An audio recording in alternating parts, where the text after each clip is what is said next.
சொந்தமாக YouTube channel நடத்த வேண்டுமா? நீங்களும் பிரபல ஆங்கர் ஆக வேண்டுமா? உடனே சேருங்கள் Pandey school of journalism. Contact 7338242242. இந்தியாவின் அதிநவீன வான் பாதுகாப்பு கவசமான ஆகாஷ் சமீபத்திய பாகிஸ்தான் உடனான மோதலில் இந்திய வெற்றிக்கு பெரும் பங்கை ஆற்றியது.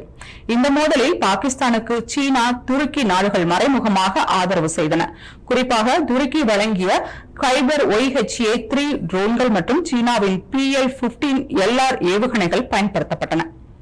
லடாக், காஷ்மீர், பஞ்சாப் உள்ளிட்ட எல்லைப் பகுதிகளில் ஒரே நேரத்தில் 1000க்கும் மேற்பட்ட ட்ரோன்கள் பாகிஸ்தானால் பயணிக்கப்பட்டன. இதனுடன் சீன ஏவுகணைகளும் இந்திய விமான தளங்களை நோக்கி தாக்குதல் நடத்தின. ஆனால் இந்தியாவின் ஆகாஷ் தீர் வான் பாதுகாப்பு அமைப்பு அனைத்து ட்ரோன்கள் மற்றும் ஏவுகணைகளையும் நடு வானிலேயே வெற்றிகரமாக அழித்தது. ஆகாஷ் தீர் என்பது DRDO மற்றும் பாரத் எலக்ட்ரானிக்ஸ் லிமிடெட் நிறுவனங்களால் செயற்கை நுண்ணறிவு தொழில்நுட்பத்தில் உருவாக்கப்பட்ட வான் பாதுகாப்பு கவசம்.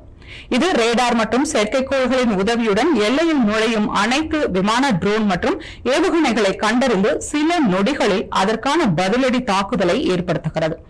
இந்த அமைப்பின் கட்டுப்பாட்டில் S-400, பராக் 8, ஆகாஷ் போன்ற ஏவுகணைகள் துல்லியமாக எதிரியின் இலக்குகளை நொறுக்குகின்றன. இந்த தாக்குதலில் பாகிஸ்தானின் 9 தீவிரவாத முகாம்கள் மற்றும் 11 விமான தளங்கள் இந்தியாவால் அழிக்கப்பட்டன.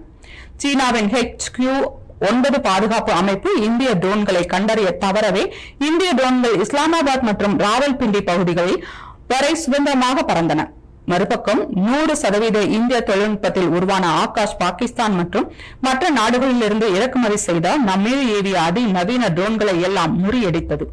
தற்போது உலக அளவில் கவனம் பெற்றுள்ளது.